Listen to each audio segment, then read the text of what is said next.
نبی پاک علیہ السلام نے فرمایا جانور کو دوسرے جانور کے سامنے بھی ذبح نہیں کرنا. یہ حضور کا خوبصورت دین ہے. حضرت جابر کے بچے نے چھوٹے کو ذبح کر دیا. جب ماں نے دیکھا تو ماں بھاگی, وہ بڑا ڈر کے مارے چھت پہ گیا, چھت سے چھلانگ لگائی, وہ بھی مر گیا. دونوں بچے مر گئے. ماں صحابیہ تھی. کیا تھی؟ آج کل کے دور کی بات نہیں, حضور کی غلام تھی, لیکن ماں تو تھی نا. اس نے کہا بچوں پر رو بعد میں لوں گی, پہلے محبوب کے آنے کی خوشی تو مناؤ. سونا آ رہا ہے بھئی, محبوب ہمارے گھر میں آ رہا ہے. دونوں بچوں کو پچھلے کمرے میں کپڑا ڈال دیا, اپنے شوہر کو بھی نہیں بتایا کہ بچے دونوں فوت ہو گئے. یہ چھوٹی بات نہیں ہے. جو باپ ہیں وہ اس کیفیت کو سمجھتے ہوں گے کہ بچہ بیمار ہو تو نیند نہیں آتی رات کو, اولاد بیمار ہو تو نیند نہیں آتی. اور ماں تو باپ سے زیادہ محبت کرنے والی. دونوں بچے پچھلے کمرے میں. حضور تشریف لائے. سرکار نے یہ نہیں کہا, جابر نے کیا کہا تھا حضرت نے کہ 3-4. سرکار نے خندق والوں میں اعلان کر دیا, فرمایا آج کی دعوت جابر کی طرف ہے. اِنَّا آتَيْنَاكَ الْكَوْثَرَ, محبوبہ ہم نے آپ کو خیر کثیر کا مالک بنا دیا. کائنات میں کمی ہو سکتی ہے, کائنات کا رزق اور دسترخوان کم ہو سکتا ہے, لیکن رسول اللہ کا دسترخوان کبھی کم نہیں ہو سکتا. حضرت جابر کہتے جب ان میں اعلان کیا تو وہ 1500 کے قریب تھے. کتنے؟ اس وقت پکوان سینٹر بھی نہیں تھے کہ آرڈر کریں گے تو آ جائے گا.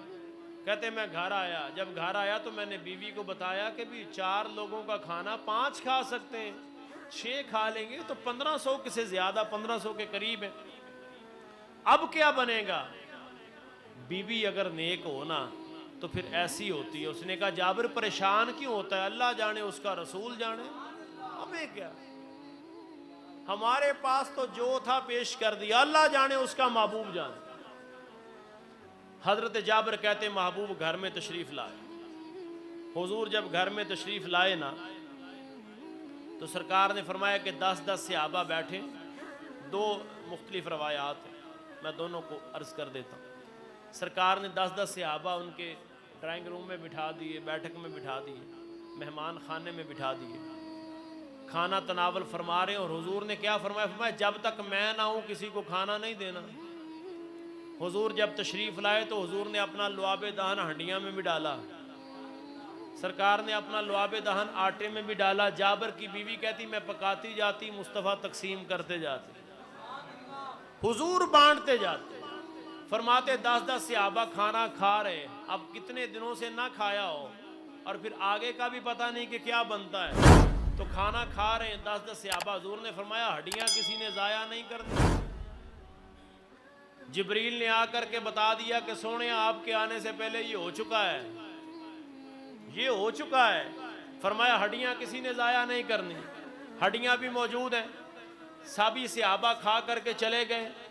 حضرت جابر کی خواہش تو یہ تھی کہ سونے آپ کھا لیں, کیونکہ میں نے شاید کسی ایک موقع پہ کہا تھا کہ جب سے کائنات بنی ہے اور جب تک کائنات قائم رہے گی, کائنات کا دولہا بس ایک ہی ہے.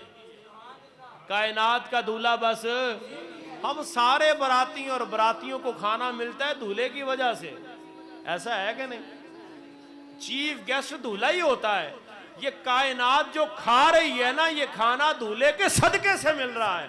فرمایا جب تمام صحابہ نے کھا لیا تو میں نے عرض کی محبوبہ آپ بھی تو کھائیں نا, جن کی خاطر بنایا ہے, سونے آپ بھی تو کھائیں. محبوب نے فرمایا جابر اپنے بچوں کو بلاؤ, جابر اپنے بچوں کو بلاؤ.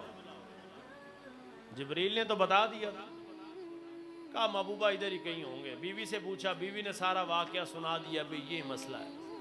تیسری مرتبہ جب کہا نا, پھر ماں تھی, آنکھوں سے آنسو آ گئے. کہنے لگی سونیا بچے تو اللہ کو پیارے ہو گئے. جبریل نے کہا محبوبہ دعا کر. محبوب نے دعا کر کے دونوں بچوں کو آواز دی. دونوں بچوں مدینے والے کی بارگاہ میں آ گئے. جن کے قدموں کا دھون ہے آب حیات, ہے وہ جانے مسیحا ہمارا نبی.